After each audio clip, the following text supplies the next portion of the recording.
starting, I just want to acknowledge that I'm meeting on the lands of the Wadawurrung people in Ballarat, and acknowledging that this land will always be Aboriginal land, and it always has been for thousands and thousands of generations. Sovereignty was never ceded, and during a time of crisis, it's really important to recognise that we are meeting on stolen land, and recognise the impacts on First Nations communities, knowing that community meeting and connection is so vital. And whilst we're all suffering, keeping in mind that we don't all suffer the same, and certainly First Nations are disproportionately affected at the moment. So deeply recognising the land that I'm on today and paying my respects to all First Nations communities, but all cultural leaders in their own respect as well. And my pronouns are she and her. I think I'll start with my superpower actually, before I get into who I am. I think my superpower is empathy. And I think that's sort of everyone's superpower. I think it's the most powerful tool that we have in a human arsenal. And I think it's something that I try and employ on a daily basis, but bring with me in everything that I do. Who I am as a human, that's such a great question. It's always really hard to answer that question, because where does it start? You know, identities ever change. But I guess for me, I grew up in regional Victoria, in the Wimmera, if anyone knows that area, Horsham Neale sort of area, in a very small town called Minyip that almost doesn't exist anymore. Grew up in Ballarat, low socioeconomic family, experiences with family violence and domestic violence. My mother was a drug addict and I was raised by my single father. And all of those experiences are things that people don't often open their introduction with. And I think it's very rare to have someone do that. But for me, it's exactly why I am who I am. And I'm, you know, I would never wish my experiences on anyone, but for me, it's about development and understanding that all of these things that I've been through have led me to understanding my own privilege and my own disadvantage in understanding that that is always relative, and what I went through is extreme and it's very personal and it's very hard. But knowing that because I grew up in Australia, because I'm a white woman, because I'm a straight white woman, I have no visible disabilities, that I had all of the tools in my own toolkit to overcome the adversity that I was facing. And under the knowledge that if you are born in Australia and you are still, you know, a woman of colour, if you are a woman in general, if you are an Aboriginal or Torres Strait Islander, those opportunities to build your way out of hardship, poverty, injustice, they just don't exist like they did for me. So whilst I very much hold my own disadvantage and my own diversity, I very much acknowledge the privilege played in that. And I guess for me, that has strengthened why I do what I do, because in the international realm, particularly in our region, those privileges don't exist. And Australia is one of the only countries, of course, with privilege, that you can actually change the circumstances of your future. So I think that's who I am. I live in Ballarat now. I work in Melbourne. Obviously, I'm the CEO of Oaktree. I'm very honoured to be. I am renovating my house. I have 2 border collies. I teach yoga. I am still very much learning. I still fuck up all the time. I'm still a young person trying to find my way in this huge world, and at the moment through this crisis as well. Awesome. Thank you. And yeah, I think I'm glad you really highlighted why I wanted to start off by like introducing each other as humans, because that was a absolutely wonderful introduction. And I might just go over to Ash next. Yeah, to introduce yourself. Goodness, what an impressive introduction. I would like to echo Shani's sentiment. So I am coming at you from the land of the Ngunnawal Ngambri people up in Canberra. And would also like to pay my respects to the elders past, present and emerging. Shani put it so well that of course now is a time to come together as a community, but it's also really important to recognise the communities that have not been as privileged, particularly during this time of crisis, and the fact that this time of crisis does cement a lot of inequalities, and inequalities with our Indigenous population is a very relevant one. Who am I as a person? It's a hard question to answer. The first thing that pops to mind is that I'm a friend, I'm a daughter, I'm a sister, I'm a partner. My superpower, I think, is passion and empathy. I asked my partner this, he said, oh, your superpower is to see the good in everybody. And then I went on to list a load of people, mostly politicians, in whom I do not see the good, and immediately proved that quite wrong. So I'd say passion and empathy. Who am I as a person? I think a lot of my development really stems back to one experience. I grew up in a very privileged family. My parents lived in South Africa before I was born, so from 91 to 93, and their experience of being Brits, for lack of a better term, so, you know, living in the UK and then going across South Africa in times of apartheid, really opened their eyes in a lot of ways to what inequality was. And by the time my sister and I came along, they were very determined to raise us with that view of what it means to be privileged, to understand the power that we have to influence and create a better world. So I was always raised, I think, with that sort of perspective. But again, going right back to the get-go, we moved to Australia in 1999, and I grew up in Melbourne and only moved to Canberra in 2016. And even that came with a lot of privilege. The fact that we were coming from the UK, we were white, we had the means to move. And I was reflecting on it a couple of years ago and thought, I'd always taken that for granted, but what if we had been coming from a conflict nation? Or what if we hadn't been, you know, there's so many what ifs that meant that our journey could have been blocked right there. But we've been given the opportunity to move to a country and take advantage of all the privileges that come with that. So between that experience and my experience visiting South Africa for the first time in 2005, it always created a strong civic duty in myself in particular, that I wanted to make sure, and it was really simple. We went into Soweto, the largest township in Johannesburg, on Christmas Day, and I was 11. And the main thing I remember thinking is, these kids aren't going to get any Christmas presents this year. And that's such a simple, childish view of the world, but it also goes to show and demonstrate that lack of privilege and how fortunate we are to have those sorts of things in the world that we live in. So in that moment 15 years ago, I made myself a promise that I was going to spend the rest of my life working to create a world where those inequalities didn't exist anymore. So that's a quick snapshot, I think, of who I am as a person and how I've got to where I am today. Yeah, wonderful. Thanks so much. And you know, I think it'll be really cool to really dig into. So from what I've heard both from Shani and Ashleigh, like there's a lot there to dig into about why you're passionate about what you're passionate about, and how we can actually support young people going forward. So we might move over to Summer now as well. And yeah, same questions right at you. Thanks, Akil. And it's been beautiful to watch you flourish over the years and really kind of stick in your marker in the sand and to continue to grow and thrive in that. So I just wanted to put that out there. I am presenting to you today, hanging out with all of you from Wurundjeri country. I wanted to pay my respects to the generations that have come before us and will continue to work alongside us and follow. And note that it is the knowledge, the stories, the skills and the wisdom that we are building upon and have done for thousands of years. Every space that we're in now feels like it's a very special space. We're connecting in with, you know, home. And I think that we get that clear sense of, more than before, that empathy around, my goodness, we've got some repatriation to do here with our First Nations people. I also want to acknowledge that we are in a climate and ecological crisis, and I really want to thank those that are working on behalf of the earth every single day. A lot of the work that I do is with a lot of our cultural organisations, Zoos Victoria, series. I work very much in the space of education. So I am the biggest fan of teachers you will ever come across. And for me, I will spend my life and have spent my life working in ways to ensure that every young Australian and beyond is successful in an education worth having for them. That doesn't mean the same education.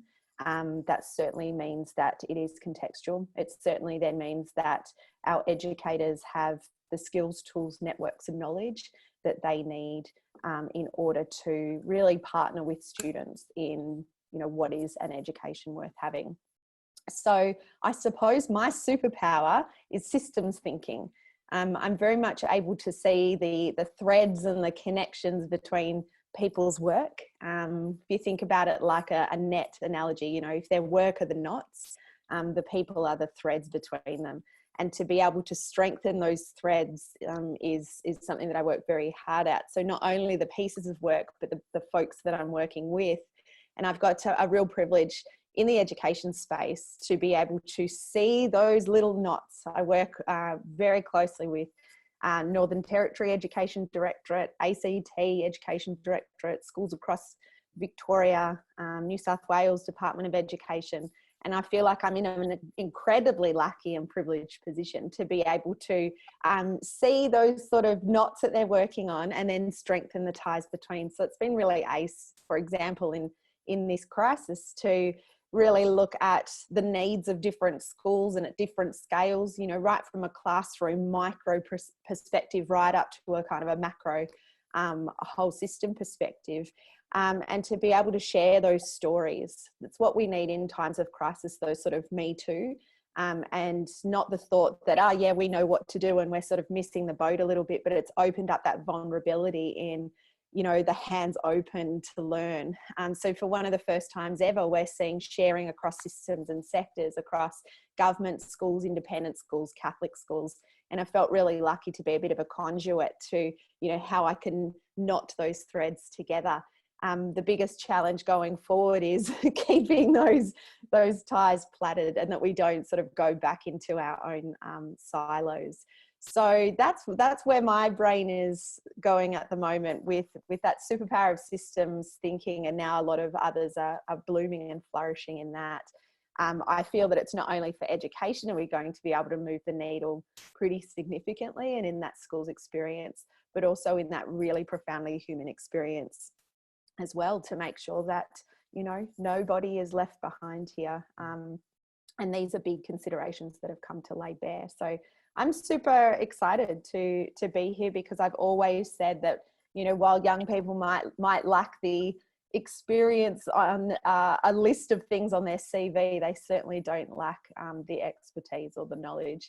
And the biggest thing that we can do is build you up a network and flood your life with clever people who are going to build those opportunities out. So thanks for having me. Yeah, thank you very much. And I think if there's any industry that's been sort of disrupted by what's been going on, it's the education space right now. So it'd be really cool to dive into that a bit more. We rebuilt an industry in 10 days. Yeah, absolutely. So yeah, and now just last but definitely not least, Tiyana, what's your superpower and who are you as a human? Oh gosh, that's a tough question. I guess I'll start by extending our collective acknowledgements of country to the Yagara and Turrbal people who have been caring for country, the land and the waterways of the place that I live, known as Brisbane, for thousands of years, and just pay my respects to elders past, present and emerging. Who am I as a human? If I had to describe myself in one word, I'd say I'm probably a very philosophical person. I've been plagued by these questions about the meaning of life and what am I doing here since I was probably like 10 years old. And these sorts of like big questions used to, I don't know, really kind of get to me. And one day I had a conversation with my dad and he was like, you know, you don't have to worry about these things. You know, people have been thinking about this stuff for thousands of years. Like, he gave me a couple of books about some of the Stoic philosophers. And from then I was just kind of hooked on philosophy and kind of went on this journey throughout the end of primary school and high school about kind of figuring out my own philosophy. And I think what I've kind of come to realize is that my philosophy or my purpose in life is really about just living consciously and kind of finding the right balance between doing good in the world and then also feeling good and experiencing good things myself. So I'm kind of just in this constant balance of trying to do good things and volunteer in the community and do humanitarian work, and then also kind of feel good things and just, you know, be a normal human, spend time with my friends, spend time with my partner and my dog, and travel the world and do all these kind of fun things for myself without having that kind of, I think, guilt that a lot of us probably experience when we spend too much time, or what we perceive as too much time, focusing on ourselves and our own interests and stuff. So that's probably how I would describe myself as a human. And I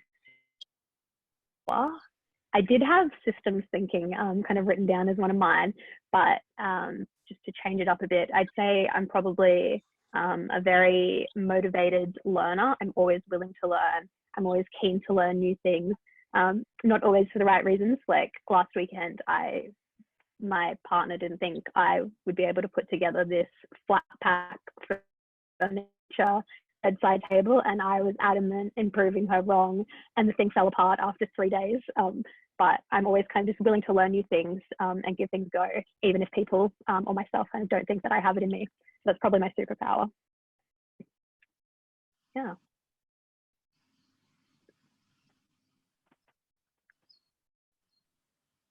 Yeah, sorry, I just couldn't find the mute button for a moment.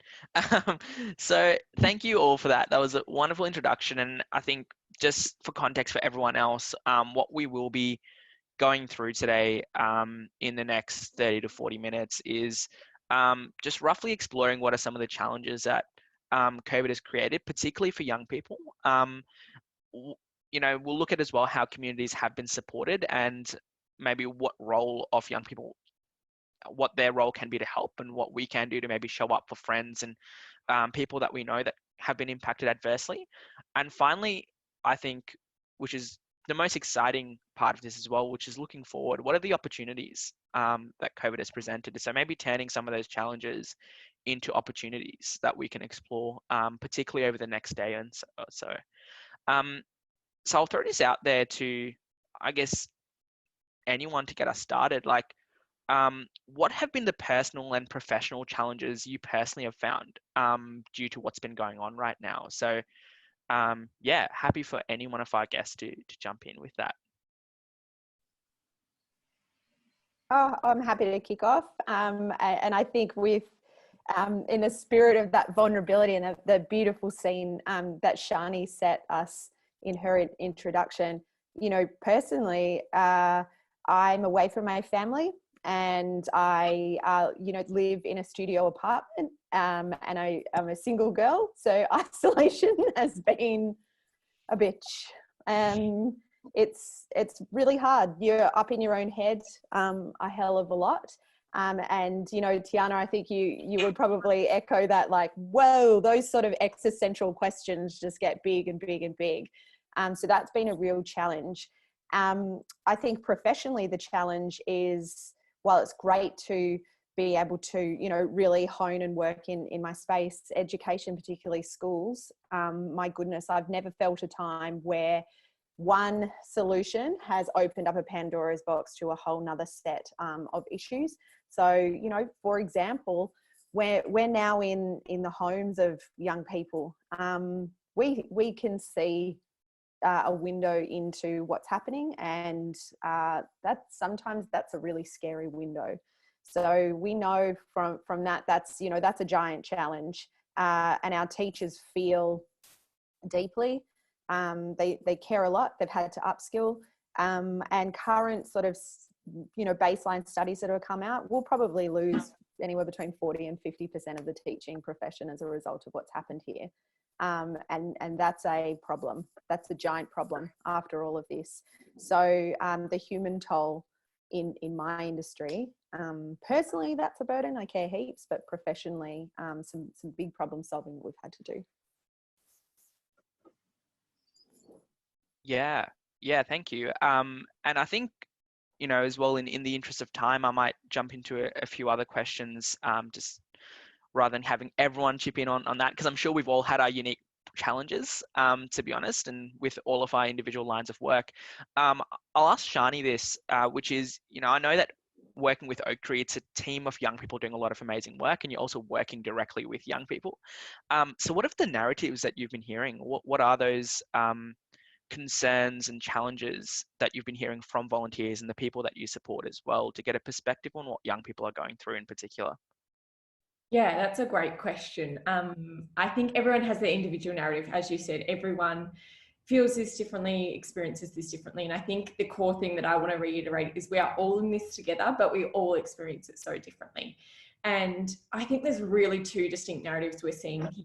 One in Australia, we all know the impacts we're seeing domestically, both wins and challenges, so many challenges. Young people will be disproportionately affected by this crisis. And I think that narrative gets lost in the media so much because in terms of health repercussions on young people, we're not going to be seeing huge amounts of young people contracting or testing positive, or, you know, largely if we have it, we're asymptomatic, all of those things. But I think what we aren't talking about is the long term. This is going to be such a hugely long-term impact on young people.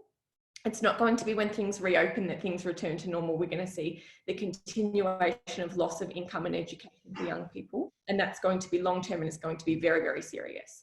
On the other hand, we're seeing wins, you know, for the first time in many, many years and decades of campaigning from young people to increase, you know, youth allowances and New Start allowances, have more rental rights. We're seeing wins for the first time ever. And for so long, the government has said, we can't do that, we can't afford it. And now we know you simply can, you just didn't want to. And the reason they do that is to fuel the economy. So young people aren't sitting at home, and we're not sitting at home willingly. It's lack of employment. People do not realize how much the employment, you know, it's just shrunk into itself. And even if you work in a field and you have a job, most of the time it's part-time now. It's really hard to get full-time, full salary paid work. So multiple young people are taking on 2-3 jobs to support themselves through university, to support themselves after university. We know now there's been a difference between, you know, 10 years ago, if you had a degree, you got a job. And now people say, if you have a master's, you get a job, which is just ridiculous. And I love education institutions, please don't get me wrong. But for me, you know, I have an undergraduate, I have a double degree, and then I have a master's degree. And I don't think any of that is that relevant to what I do. And I don't mean that in a negative way. I'm glad that I did it. The theoretical knowledge base that I have is great, but it doesn't teach you how to deal with people in Timor-Leste who are experiencing gender-based violence. It doesn't teach you how to deal with, you know, siblings who are learning martial arts and killing each other because they don't know appropriate practices, things like that. And then, so that's the domestic impact that we're seeing. And I think the media isn't talking about the long-term impacts, but also the resilience of young people. Young people will be the people who rebuild our country. They will be. We are the most resilient group of young people that the world has ever seen. We're more knowledgeable. We take up jobs that people don't want. You know, we're in there doing the hard jobs.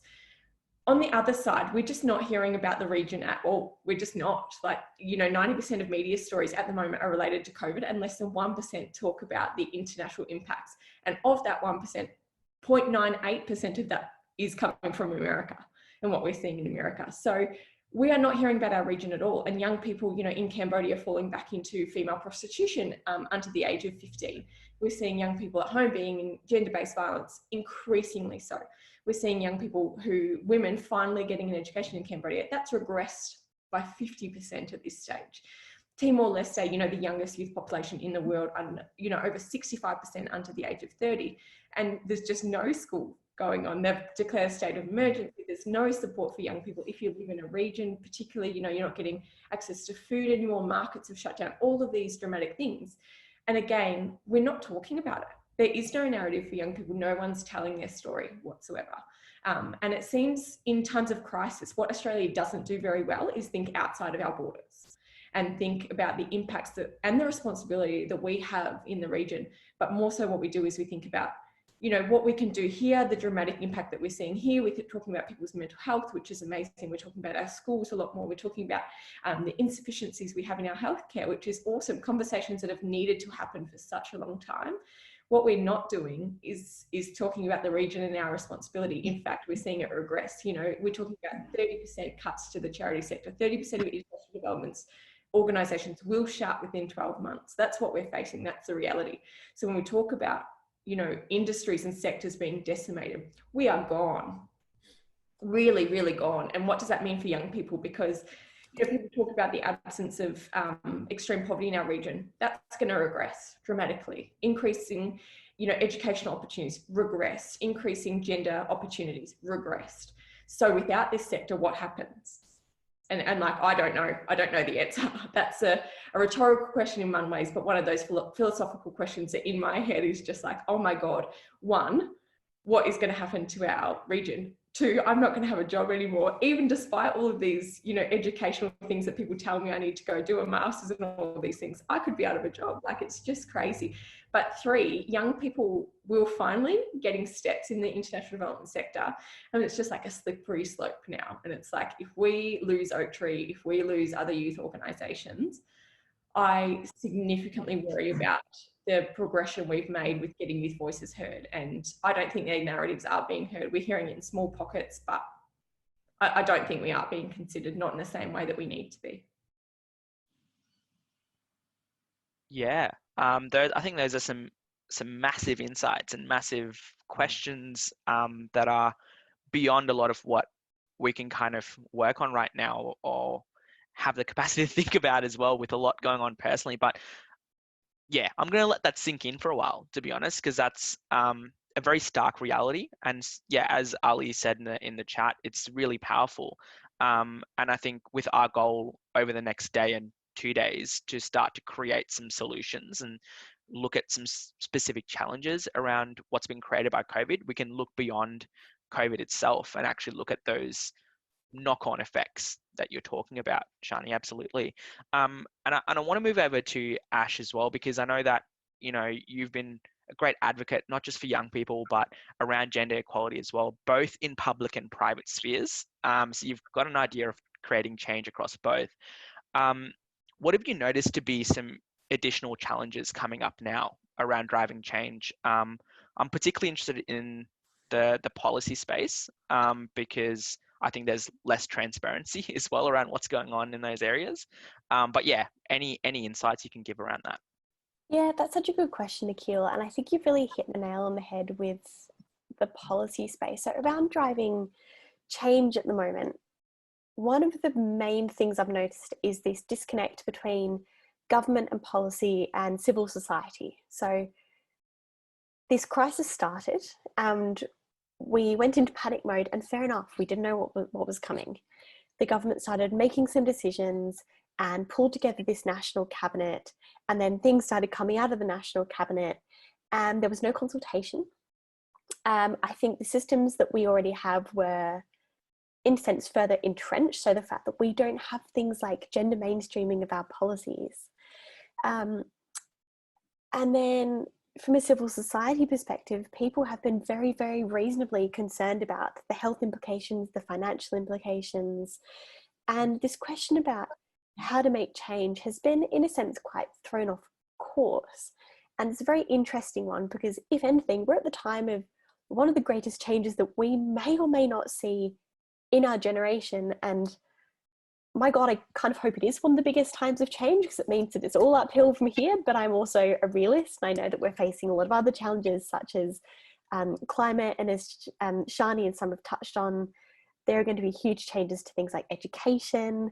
And our region, I do work in an international policy area, so I'm very conscious of some of that thinking as well. So what it comes back to for me, in a sense, how do we have these conversations? So for a long time, on a personal level, I struggled to have conversations about anything other than COVID. And I have to say, I felt similar during the bushfire crisis. This crisis is so big in its enormity and it's impacting so many people. But we're also struggled to have these discussions about perhaps how it's impacting individual groups. And some of the discussions I've been having with people are, what's the balance between trying to go in and shape the system that we exist in at the moment as the decision making is being done, versus having to come back and then influence the decisions once they've been made. Our preference, of course, is always to be part of that decision making and make sure that these things are mainstreamed all the way through. But looking at it from a youth perspective, the federal minister for youth, Richard Colbeck, is in the outer cabinet. He hasn't even been in the room to be part of this decision making. There's no time or space for consultation because we've had to act so quickly. And some of the measures that we've seen come out haven't been designed very well. Like, quite frankly, our generation exists in no small part in the gig economy. Great. So when you're saying people have to be employed for 12 months or more before they can be eligible for some of this support, how does that work for our generation? But this stuff's been done. And what space was there for us as young people to get in the room and say, well, actually, hang on a minute, we need to be part of this conversation here. Are you missing some things? We think you are. So there have been some really interesting challenges in looking at how we drive change, how we have these conversations, how we get some of these conversations back on track at a time when they have been so disrupted. And I think it'll be very interesting to see how this plays out, because again, similar to Shani, as much as I'd like to say, yeah, we've got all these spaces to go in and create this change and influence this policy and influence these outcomes, if I'm really honest, I'm not sure what those spaces are at the moment. So I think one of the best things we can be doing is actually having this future vision.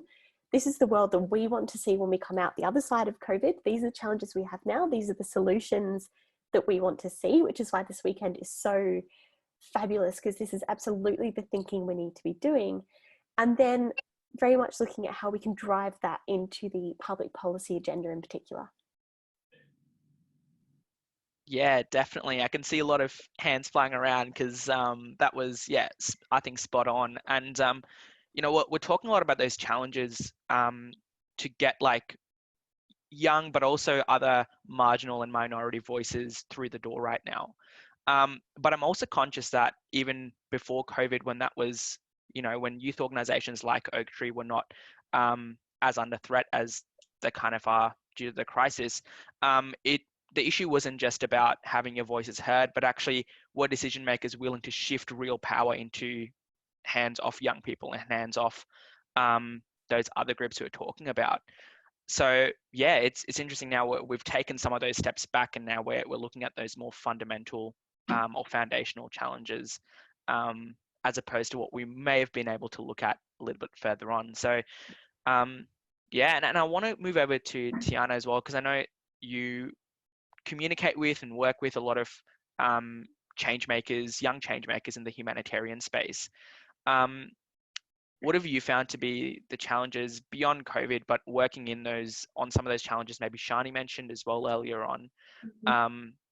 What are the new barriers that are possibly popping up? And it might be pretty similar to what Shani and Ash have said. Yep.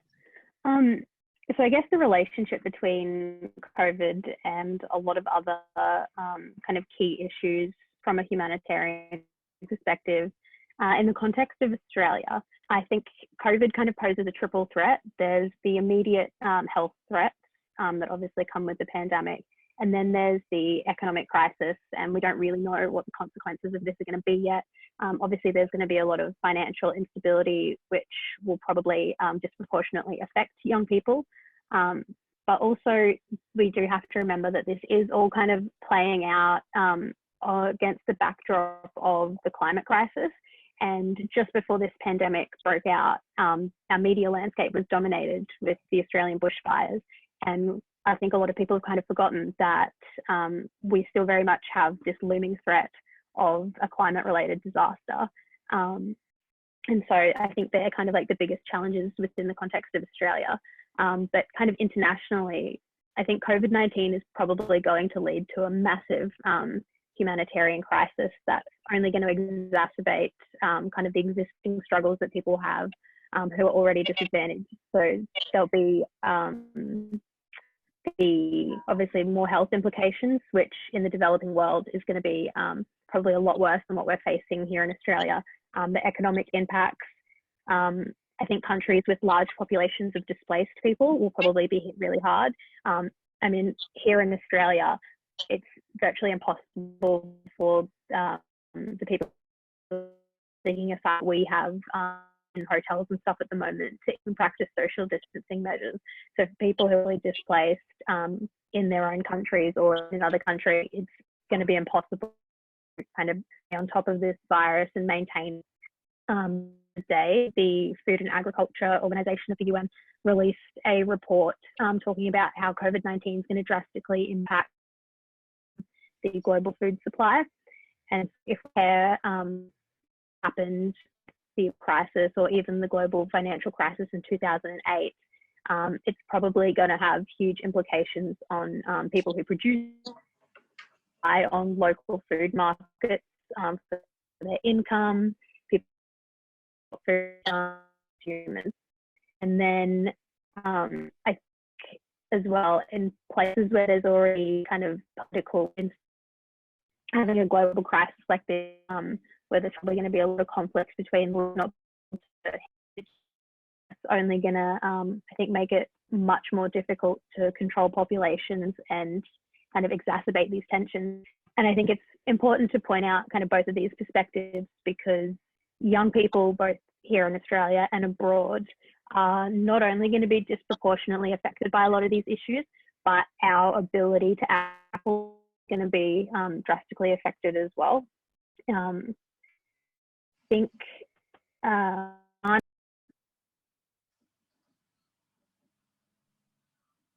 think we just lost Tiyana in the middle of a very, very interesting set of comments. So, she's back. sorry, I think I just cut out from That's a okay. really bad internet. Can't trust the NBN. What was I saying? Yeah, so a lot of our work kind of focuses on changing the media landscape. So we focus on a lot of solutions focused journalism and also kind of community media publications. And I think our current media landscape here in Australia is a huge barrier in terms of kind of making people aware of what's happening and also empowering them to actually make change. A lot of people kind of rely on the media as being their window to the world. The media is essentially how they understand what's happening in the world and their place in it. And when our media landscape is kind of dominated by these sensationalist articles and stories that are only really focusing on the immediate health implications of the coronavirus pandemic in Australia and not anywhere else, people kind of can't really be aware of what's happening in other places or what's going to happen in the future. And I know that obviously awareness alone isn't enough to kind of make change, but I don't think people can make change first without that awareness. So it's really important to make sure we find ways to keep people adequately informed about these issues. Yes, just finishing up, in terms of opportunities, I think one opportunity that I see is we've always kind of said, especially with things like the climate crisis, you know, we can't address this issue with business as usual. And we've finally got an opportunity where we can kind of change what business as usual looks like. And I think this is a really good opportunity to kind of say, okay, moving forward, now that all of these kind of systems and institutions that have failed us in the past are kind of back, like we can build them up again. How do we want to build them up moving forward in a way that is more sustainable and a way that can empower people and kind of fight these injustices? So thank you. Yeah, absolutely. Thanks for sharing those thoughts and perspectives. And I'm loving seeing as well what's going on in the chat, that we're all sort of vibing on the same page with a lot of things. And I actually want to, before we dive into a bit more, open it up for questions and dive into the opportunities a bit more. Summer, you mentioned, you asked like how might we set up or recommend some protocols for engaging youth voice. And I'm particularly interested because you work with teachers and educators a lot. What unique insights do you think young people can bring into these kind of conversations about issues that are obviously so important and so universal right now? Oh, I mean, how long's a piece of string? If I can use, say, an education example. So it's one thing for us to ask teachers, you know, and others around, are we doing some great learning? Like, what is this new world of online, asynchronous, blended, etc.? And we can ask the teachers, and their professional opinion matters. But, you know, a student sees more lessons in a day than most teachers would see in their whole career in terms of lesson observations. So for me, it makes sense to, you know, work and equip our young people with the kind of language around explaining good learning looks like, sounds like, feels like. And they know it. It's the user perspective, right? And then so to bring them in as partners to say what works, what doesn't, we can like accelerate the design and the efficacy of what we're working on tenfold rather than same kind of thing. If we're talking about planning the future, designing the future, thinking big, I mean, it's your future. Why wouldn't we ask you? I guess I know that's overly simplified, but it's just around letting go of the fear of, you know, I don't know what the fear is. Maybe I'm coming at it from a bias of I've always been super interested in what the user and what young people have to say. I guess where some of the fear, why I said protocols comes into place, because a lot of folks who aren't in a position, you know, I'm going to be pretty blunt here, and I think we've said it in the chat, you know, pale male stale. They don't know how to have conversations with young people or a diverse group of people. So essentially, I think it's up to you. And why I'm removing like, I'm an old lady.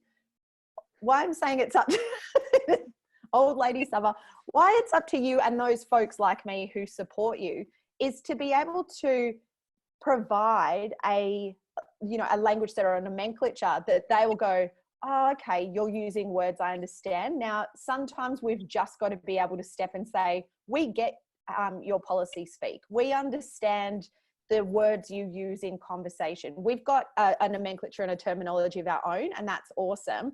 But if we can start to say, here's a protocol, here's what it's going to mean to make your job much easier, here's some wins for you, that's kind of getting in that door of building that sort of trust, going up that, you know, ladder of participation, so to speak. So that's one thing where I've seen things work really well. So I have absolutely seen policy shifts in education change in the Northern Territory when we have students who are 12 and 13-year-olds make recommendations to the minister, and she implements those recommendations, not because she thinks that's nice and cute, but because they actually make sense and are written in a language that she says, I can take that seriously. So we actually empower young people. Their superpower is they can speak education policy speak. So, you know, they know it better than anyone so that they can change it. So that would be a big recommendation for me. If you want to change a policy around climate, understand the words it's written in, you know, but be really firm in that. And eventually you can change the terminology. But to go at it from there, the communication divide is just too wide. Yeah, absolutely. And yeah, as Ash said, couldn't agree more. And also, Summer, I reckon you're a lot more woke than many people younger than you. So I mean, I'm gonna take, I don't even know what that means, but I'm definitely gonna tweet out today that someone cool and young called me woke. Okay, cool. Yeah, so look, I want to dive into a bit more around what opportunities have come up out of this. We've touched on it a bit, but yeah, I mean, with you, Shani, and the direction Oaktree are thinking of moving towards, do you see many opportunities for young people to gain more influence in decision making coming out of what we're going through right now? Yeah, I do. I think there are so many opportunities. As Ash said, I have been saying, this has been my motto, 9/11 changed the world forever. Everything we do changed after 9/11. And it was the first time maybe since World War II, I would say, that dramatically impact every corner of the world, even places like Africa who are so far removed from that. And I genuinely believe COVID will be the next thing to change our world dramatically. I think so many things have to shift after this. I think so many of the things that we currently think about need to change, and there's so many elements in COVID, you know, it's how we travel, it's how we interact with people. I mean, we need a deep period of reflection after COVID starts to settle down. We need to reflect on the human approach to COVID, and we certainly did not have that at the start. We're still seeing, you know, racially fed attacks to Southeast Asian people, namely Chinese people.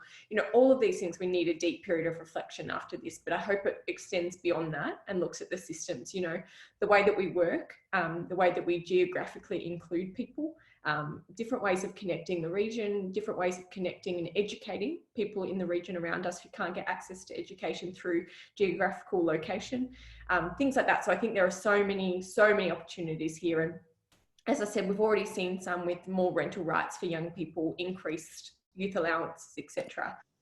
So I think there's so much, and I am definitely an optimist. And I think after this, I'm hoping this is a turning point in the world for us to look at and say, holy shit, we handled this so poorly. Imagine what this is doing to refugees. How have we treated refugees so poorly in the past? Like, I hope it opens up many, many conversations, regardless of just a health crisis, but certainly, you know, the way that we view teachers, the way we view nurses in the community, I think it will indefinitely change things. I think in regard to your specific question around, will this allow youth to have their voice heard more? I hate to be a pessimist, but no, I don't think so. To be perfectly frank with you, I don't think, you know, someone said, will this change the status quo of how young people are viewed and how young people get their voices heard? There isn't a status quo. I just genuinely believe that. I'm someone who holds a position of influence in the youth space, even in the international development sector. I sit on ACFID's board, our peak body, and I'm still a token. It's just the truth. I really am. And yesterday we had a board meeting to talk about how we're going to go about policy influencing around COVID and ensuring that there aren't more cuts coming to international development, which there are. We're expecting almost 50%, at least 20, but up to 50 this year alone. And my voice, I was not even asked a question. And I thought, how is this happening? And I don't see any real systems that we are involved in. There are young people involved in decision makings, but it's not youth and young people who are involved. It's individuals, and they don't speak for youth. Like, I don't speak for all of you here. There's 21 of us on right now, and all of us have individual opinions, thoughts, perspectives, etc. I don't speak for all of you. I speak for me, my experiences, and the people's voices that I'm meant to be representing today. Those are the people we work with in the country. And I'm sick of consultation. I'm so sick of hearing the words youth consultation. That is not youth participation. It is not. It is so far from youth participation. And if someone asks me to go sit on a round table with Alex Hawke again, I'm just going to flat out say no. Not until you actually allow me to be part of the consultation, to see the policy in draft, have an influence on what that policy says, and to make sure that there's youth mainstreaming in that policy. I just refuse now. I'm not going to be used to say, yes, you tick the box of youth. I'm sick of it. Youth participation is so much more than saying, yes, we consulted youth and this is what they think. What, you consulted one young person and that speaks for the 60% of young people who live in our region? I don't think so. I'm sick of it. I'm done. So will it change? No, I don't think so. And that's why we need to start to mobilise and create solutions that will. Because if we don't continue and use this opportunity to say, you are not listening, we are regressing, we are not progressing, nothing will change. So this is the time when we need to say, what are the next steps? What are the solution? And let's just bloody go with it, because I'm sick and tired of talking about it. I'm so sick. This is like my 6th panel this week and I'm sick of it. I'm not saying the panel. I love the panel. Glad to be here. I'm sick of talking about it. I want to create action. I want to see some solutions. But the thing, exactly as someone said, we don't have the networks. I don't have a rich family. I don't know anyone. I really don't. So how am I meant to create any influence? You look at the Labor Party right now, they're all very, very wealthy families, and they are people who have had influence from the day of their birth. I don't have that. So I don't know how to create change. I don't know what the answer is, but I do know it's in this room, and I know it's coming through collective action of young people. But not trying to be pessimistic, I'm not. But if things stay the way that they are, if we continue going along with how the world runs, nothing's going to change, and our voices aren't heard now, and they won't be. Yeah, thank you for being very honest with that. I think we all appreciated the honesty and how raw you were in actually answering that question. So while I go through the last few questions, if you do have anything, anyone in the room, if you've got questions to ask, pop it in the chat, and I'll try and sneak them in as we go through. But I do want to throw this out to both Tiyana and Ash, which is, I've heard a lot about opportunities around driving policy change in other areas that is coming out of COVID. I mean, I even been hearing this narrative around our climate and environment. If we can act on a global crisis collectively so quickly, like that sets up a precedent that in theory should be able to be explored for a similar global crisis, if not something that's arguably more existential as well in the long term, which is climate change. So for Ash and Tiyana, like, what opportunities do you see, and how can we make sure as well that we don't forget about what opportunities are being created? Because I think, there's a short-term memory aspect of what's going on in a way. Once things go back to normal, we might start to forget about the challenges and the things that we all went through. So yeah, in the context of climate change or any other important policy area, like, what opportunities do you think are being brought up from this? I'd love to hear both your thoughts on it. Did Tiyana just drop out again? I think she's having a trouble with the internet there. So yeah, Ash, do you want to go first, and we might bring Tiyana in afterwards? I was about to throw it over to her and then she disappeared. It's a good question. How do we sustain some of these opportunities? That's essentially what we're asking, right? Yeah, keep that momentum going and take it into other issues like climate change. I wish I could be a bit more optimistic. I do tend to agree with a lot of the stuff that Shani said. I do think now is a time of a lot of disruption, and we're trying to essentially disrupt that disruption, which is an extra layer of complex. Yeah, I might just take a minute to think about that actually. If Tiyana, you want to jump in? Yeah, I know it's a big one, and the answer might be that there isn't really much opportunity out there, and it'll be good to know that as well, and why your thoughts are. Yeah. Yeah. Yeah, in terms of, I guess, finding opportunities for young people to kind of remain motivated and continue to address not only the issues of COVID-19, but also the other issues they care about, perhaps beyond policy and stuff. I think, I don't know, what we try and do at the Humanitarian Changemakers Network is kind of give people this like holistic understanding of social change, so that they can kind of see where their interests and skill sets best lie. And so if maybe they don't have opportunities to directly impact legislative or policy change, kind of looking at the other areas that they can drive social change. So maybe something like kind of increasing and improving the resources that are necessary for change to happen. So these resources can be things like services, support, information, money, or even like community organizing. So doing things like maybe like donating blood or something. I've been donating like reusable face masks to local aged care facilities and stuff. Promoting resources, I guess, when there's so much information and stuff going around at the moment. Promoting kind of like action, like not fake news, and kind of resources that can help people, making sure people are aware of all the resources and stuff that they can support or that exist to them. So mental health resources, things like that, I guess. And then also supporting projects and initiatives that might kind of improve the conditions for people and communities in their own area or around the world, and kind of empowering these communities. So maybe seeing like what initiatives exist to help marginalized or disadvantaged groups like refugees or people escaping family and domestic violence, maybe volunteering or supporting organizations like the Red Cross and stuff like that. Kind of just looking at these other areas that still need our attention, if perhaps we can't focus our energy and efforts right now on policy change. Obviously, policy change is really important because that's kind of what addresses a lot of the root causes of so many global issues. But yeah, I guess if we're kind of in a situation where we can't do that, we can still focus on these other aspects of social change.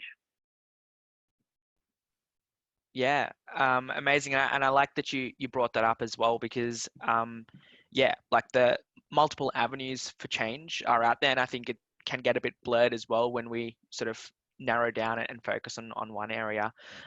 So yeah, Ash, did you have anything to add on to that? Yes. So Tiyana, I'm so glad that you brought that stuff up, because again, from like my focus is very much still in that policy space, particularly being in the ACT, it's very much where it's at. So it's so great because to do that policy change is that form of change making, you need the basics to be there, and if the basics aren't there, then people can't engage in those spaces. So it's so great as well that we've got that focus. I was reflecting on what Shani said about this tokenism, right? And being part of the Y movement has been very interesting. So I was at the Y World Council in Johannesburg in November last year, also known as a lifetime ago. And it was so interesting looking at this movement that's supposed to be around young people. And some delegations didn't even bring young people. So as per the Y movement, you're supposed to have a quota of 30% of young people on your board, if not more. We at the Y Canberra have put together a report called Bringing on Board that looks at how you can create things like board traineeships, which then creates a pipeline for people to develop the skills and knowledge to then be appointed or elected onto a board. That's how I was appointed onto the YWCA Canberra board. But so many people actually missed this point of what it meant to have young people involved. So speaking to one woman who I will not call old, I prefer the term youth ally, except she was not being ally. She was like, oh yeah, it's fine. We've got the young women, they bring us tea. And I was like, oh my God, that is not what youth participation looks like. So again, I think it comes back to this whole thing of mainstreaming, right? And again, as I said earlier, I think the current crisis has really shone a light on a lot of the systems that we have, the assumptions that underpin those systems and the ideologies that underpin those systems. And at time of crisis decision making, all this stuff should be accounted for. But the reality is gender was not accounted for, age was not accounted for, you know, the Indigenous communities were not accounted for. And it goes to show that we have an absence of all of this thinking in our day-to-day policy making, which is crazy. So again, we're over this tokenistic stuff. You know, having like a separate youth council that feeds into the main council. Actually, I think you just need young people sitting at the table, because a youth council and a main council, there's still a power imbalance that exists. We need meaningful participation, and we need meaningful participation at all levels of decision making. I'm not just talking various levels of governments, as some said. We need boards, we need councils. Councils are particularly cooked when it comes to demographics. We've got a lot of, again, old pale stale male people in local councils more than other levels of government, but we need young people at every single level. Our experience is different, and it matters, and it's constantly marginalized. At the moment, I think we've seen a really great uptick in online communities, and I think that's something that we have done quite well in this space. Is we have done this repivot, and even from a personal perspective, being part of Instagram, being part of Facebook groups, they're not only good ways of connecting with people, it's a good opportunity for me to learn more about how these issues are impacting groups. It's a good opportunity for me to continue to learn what being a good ally looks like, and how I can actually lend my positions of privilege to some of these communities who are being impacted differently. And I wouldn't have the opportunity to do some of that learning if it weren't for some of these online spaces. So bringing that all back in, again, I'm a really big fan of movement building. I think we need to keep the pressure on. We need to keep having these conversations. Yet nothing about us without us. That should be the basic premise of all engagement with all groups. In a democracy, and I do think in a way democracy has been suspended recently, which is really concerning, and we've seen that as part of this crisis decision making. We need to keep the pressure on. We do live in a democracy, and in theory our leaders are accountable to us, but we also need to be part of this leadership. So just a quick side tangent, I've been doing a lot of thinking about this recently and looking at the absence of young voices in public decision making. So in August, I'm planning on launching a pilot program that will help young people learn more about foreign policy, domestic policy making. It will focus just on domestic at this stage, and politics. So what are some of the skills, experiences, and knowledge that we can help young people develop for them to feel more comfortable in these spaces? Because lack of experience is so often cited as a reason why young people shouldn't be in the room, and it's bullshit. We know it's bullshit. Lived experience is experience. It needs to be validated. But how can we then support people to actually step into these rooms, do it with confidence, and do it in a leadership capacity? So that's how I'm trying to channel some of this rage, and it is rage, into something a bit more constructive. But I'm so pleased we're having these conversations, because it's because of people like you. I'm going to leave this conversation feeling so much more inspired, feeling more energized, and thinking really critically about some of the conversations we've had, and how I can keep lending my support to some of these initiatives. I love it. Hey, Akil, I was just wondering if I could jump in with an example, like with what Ash is doing. Go in for it. that whole idea of, you know, us youth allies. I'm not going to call myself an old lady in the room anymore, but us youth allies. You know, I think that if I'm looking at young people, your responsibility in this as well is to like keep honing, keep doing things like this, and get really conversant on what you're good at. My job is to bring you into rooms, and that's exactly what Ash is saying. So if I can give you an example, there was a Melbourne Knowledge Week event last year, and it was around, I think they said it was for students or whatever. Anyway, so I had, I put it out there, I put it out there to all sorts of schools that I was working with, and there were young people that were getting on trains at, 6 a.m, still dark, to go into the city, middle of winter. This panel was talking about, skills that young people need to have in order to be employable. And we all, listen. And in my mind, I was like, we're learning that. They have that. This person's done a hack. This person understands design thinking. This person's written a white paper. And I could see that, young people who were just at uni or in school were thinking, I have this, but they almost sort of, you didn't back yourself to say, but I can do that. So I said to the panel, If I told you that I've got 16 and 17-year-olds that are highly skilled in design thinking as a process and a methodology, you've just said that you need consultants that can assist in design thinking processes. Are you willing to pay these 16 and 17-year-olds to come in? Yes or no? And this panel said, oh, well, and I said, yes or no? And they said, one woman went, no. And I said, why? And she said, well, they need a bit more experience. And I said, okay, I'm willing to give them that. I'll run them through a 6-month boot camp and bring them into my projects. And then will there be a job at the end of it? Because you're saying you have a job, they have skills. I'm willing to be the advocate to say they can do this. Are you willing to pay them? And it was very interesting because there's a lot of people out there, a lot of the old folks like, you know, that you hear that will say, we need this from youth. We need this from youth. You're at the other side going, we have this, we have this. And the need to have that someone in the middle to say, trust me, they've got it, and really push back and say, are you just happy to have this conversation about what we need? You have the opportunities. Are you willing to put your money where your mouth is? So they've now been able to come on board with some really great concepts and opportunities for those students. But you need to get conversant on what you're good at and back yourself in saying it in these arenas. And people like me and Ash and Shani and Tiyana and others will bring you into rooms and fight on your behalf. But you need to tell us what you're good at and be able to show us. Yeah, absolutely love that. Simon, thanks for sharing that story. I am aware that we're running a bit over time, but this has been such gold that, you know, we'll adjust the timing for the next session. But yeah, Shani, you've got your hand up. Have you got something you want to say? I just wanted to say really quickly, yes, Ash, I want to be kept up to date with that program too. I want to participate in it. Something I also think is really important is we talk about youth leadership, and I feel so privileged to hold my role and my position in the community, in my workspace, etc. But what I do think is important, even as young people, just because we're young, we're not always the right person to have the conversation. So it's not about saying, yes, I'm young, I should be in this conversation. It's about saying, am I the right person to be in here? For example, like First Nations issues, I can't speak on that.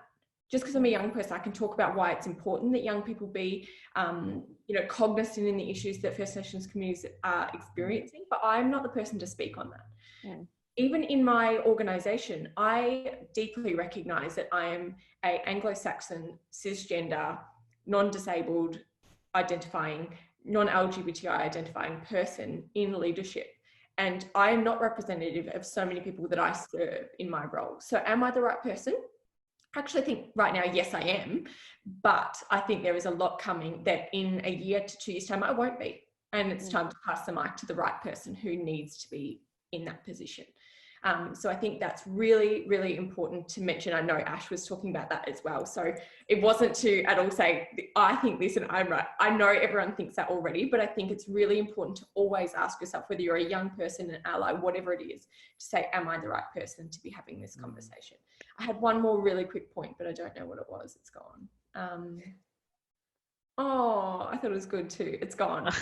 But, yeah, I'll leave it there, but I just think, yeah, it's really hard to get experience as a young person these days. It really is, in any sector. Oh, I wanted to give you an example. That's what I was going to do. Similarly to Summers, like we are the experts on youth engagement in international programming. No one else in the sector does it, literally no one. And what they did was someone came to us and said, can you do it? And yes, and we said, yes, this is the cost. And then they went to Save the Children and paid them more. And I was like, they don't even do youth programming, they do children. Children and youth are not the same. Stop lumping them together. So we are the experts. We have a reputation. We have an organisation, and still we're not chosen. So it just shows the depths of inequality that exists for young people in the professional sector. So just wanted to give another example of like how systemic this is and how it all relates back to capitalism. It all relates back to westernised power. It all relates back to the patriarchy. And I genuinely believe if I was a male in this position, they wouldn't have walked away and gone to Save the Children. So still we have a lot of work to do, but wanted to reiterate the issue. We're not saying let's talk about refugees and not climate and COVID and not environment. Like it is all the same thing. And if we all go back to the crux of it, all it is justice. It's justice for everything. It's justice for healthcare. It's justice for education. It's climate justice, gender justice. It is all just justice. So, you know, let's not be like, okay, we've lost the environmental conversation, which we have, which is so shit. let's get back to saying, how can we have two conversations at once? How can we talk about all of this? COVID has brought up issues of environment, because it's about how we travel, it's about how we interact, it's about how we treat the environment, you know, so many things. So let's get back to having multifaceted conversations, rather than being like, I'm passionate about climate, but don't really care about refugees, but I'm passionate about First Nations, but don't really care about, I don't know. You see what I'm saying? No, absolutely. And yeah, thank you so much, Shani. I think that's a perfect way to really finish that up, with so much passion, and sort of sums up a lot of what we've been talking about.